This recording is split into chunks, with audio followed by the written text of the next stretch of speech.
Welcome to Evening Vespers. Faith across time and tradition. Tonight, the end of this day. I'm having worked and played and lived a lot of things today. Behind to welcome in this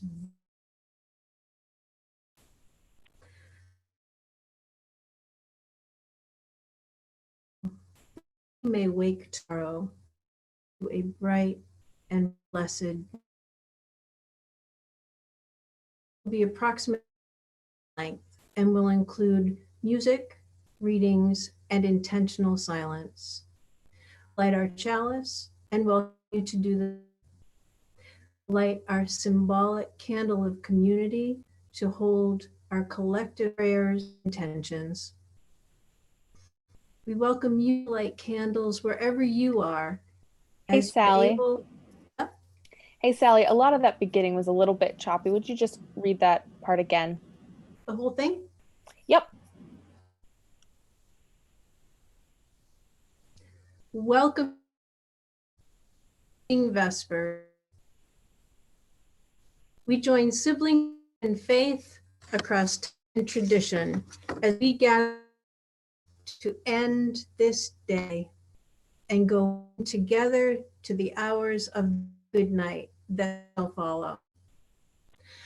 We come in busyness of a day of work and play. Let us leave those moments behind. Let us seek rest in the hours that will follow, that we make to a beautiful, new, blessed day. This will be approximately 30 minutes in length and include music, readings, and intentional silence. We'll light our chalice and we welcome you to do the same. We'll light a candle of community to hold our collective prayer and intentions. We welcome you to light candles too, wherever you are, as you are able, and as you wish. We welcome you into this time to share however it works for you. Tonight, on the crest of this new springtime, we welcome you to Evening Vespers. And as we always begin our time of worship together, we light our chalice, here's mine, with our chalice lighting words. In the light of truth, the warmth of community, the fire of commitment, we gather this day. May the flame we now kindle be to us a symbol of the holiness we seek.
The Peace of Wild Things by Wendell Berry.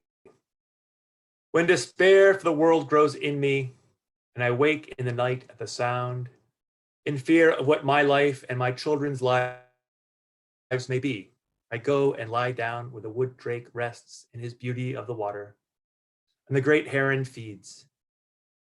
I come into the peace of wild things, who do not tax their lives with forethought of grief. I come into the presence of still water, and I feel above me the day-blind stars waiting with their light. For a time, I rest in the grace of the world and am free. Let's be together in silence for a few more minutes.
So much of our day-to-day lives that is based around the cycles of this earth, and yet we know that these day-to-day lives, these cycles have been disrupted, altered this week, and will remain altered. And yet I'm finding hope right now in the cycles that don't change, the cycles that remain. And today, if we think broader, if we think beyond what feels right in front of our faces, we can celebrate a piece of that cycle with the spring equinox. Today is our spring equinox. It marks the threshold from which we walk back into spring, back towards summer, where light becomes more prevalent, where warmth and flowers and returning to the sun begins again.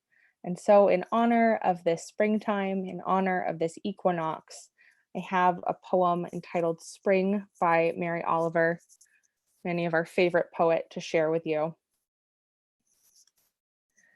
Somewhere, a black bear has just risen from sleep and is staring down the mountain. All night in the brisk and shallow restlessness of early spring, I think of her, her four black fists flicking the gravel, her tongue like a red fire touching the grass, the cold water. There is only one question: how to love this world. I think of her rising like a black and leafy ledge to sharpen her claws against the silence of the trees. Whatever else my life is, with its poems and its music and its glass cities, it is also this dazzling darkness coming down the mountain, breathing and tasting. All day, I think of her, her white teeth, her worldlessness, her perfect love. Let us be together in music.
Friends, will you join me in a time of prayer this week?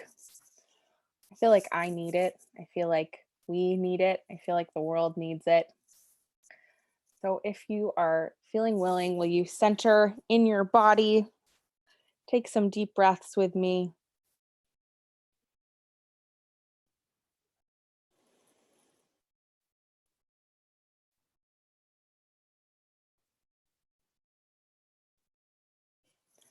Close your eyes if that feels comfortable. Maybe reach out your hands with your palms up.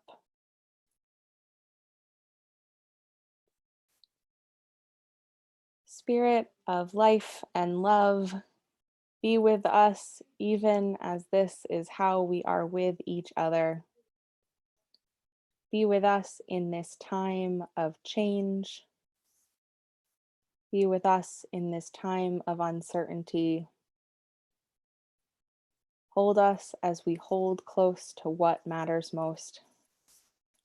Our friends, our families, our communities, those we care for and those who care for us. Spirit, will you help us breathe a little deeper in this time of anxiousness? Help us remember that we can take each day for the gift that it is, one day at a time. Help us remember a greater purpose. Help us remember those who need us to do our best, to do more than our best if we're to all get through this. Keep us in our fear. Keep us as we fear what we do not know yet, what we've already lost. Keep us calm and brave and loving and continually reaching out. And let's lift up some special people who are working so diligently in this time. A special prayer for those in checkout lines, restocking shelves, making sure the resources abound for all of us who need them. Let us lift up nurses and doctors and all those who work in healthcare, who care for the sick, who put their own health on the line to do so. Let us lift up perhaps the most unsung of heroes, those who clean and clean and clean and keep us clean and healthy. Those whose jobs might have been forgotten until we realized in these weeks just how critical they are. Let us hold all those who are feeling insecure about their employment and the passions that they hold, all those who are worried in our hearts. Let us be committed to those we commit our lives to. Let us be kind with ourselves when we are grouchy and frustrated and just want to be outside. And let us return to our values and our communities and this center of calm and spirit and love as we make it through this together. Let's take some time in silence now. If you haven't yet, maybe light a candle or light another candle, a candle of community, like the one we light each week, one that reminds us of all those who are with us, all those who are without us, but who are in our hearts still. And let's take some deep breaths together in silence for a few moments.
Our final reading is prevail in etymology from Teresa Soto. It's a weird word though, prevail. How could we win before we encounter the challenge? Before what? Not like preheat an oven or pre-measure an ingredient?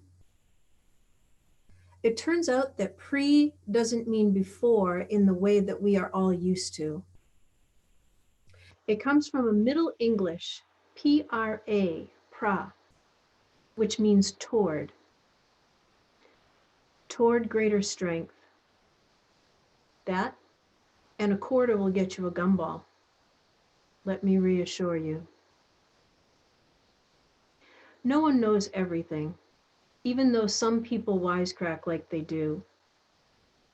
You could not know before right now what this moment would call for. Knowing, you now move toward greater strength. Knowing this very moment, you teach yourself and your communities how we shall be more able not simply to survive the day, but also to take the future back into our own hard-working hands, our communal resistance and possession. You will prevail if you commit. Doing the next thing because it is next. Moving toward greater strength, building the skills it takes to heal an aching world.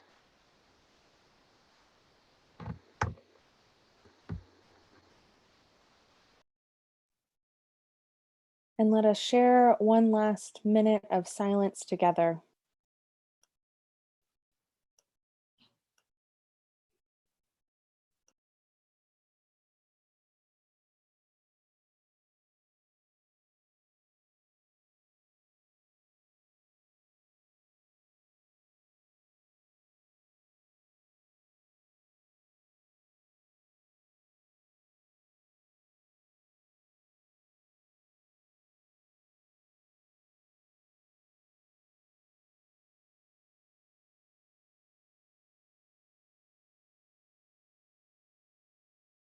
And now let's extinguish our chalice, saying the words we use each week.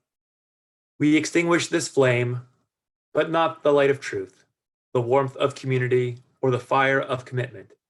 These we carry in our hearts. And now our closing words, our benediction comes from the ancient prophet Isaiah. For you shall go out with joy and be led forth in peace, and the mountains and the hills before you shall break forth into singing, and all the trees of the fields shall clap their hands. Amen. Our worship is over. Our service begins. Peace.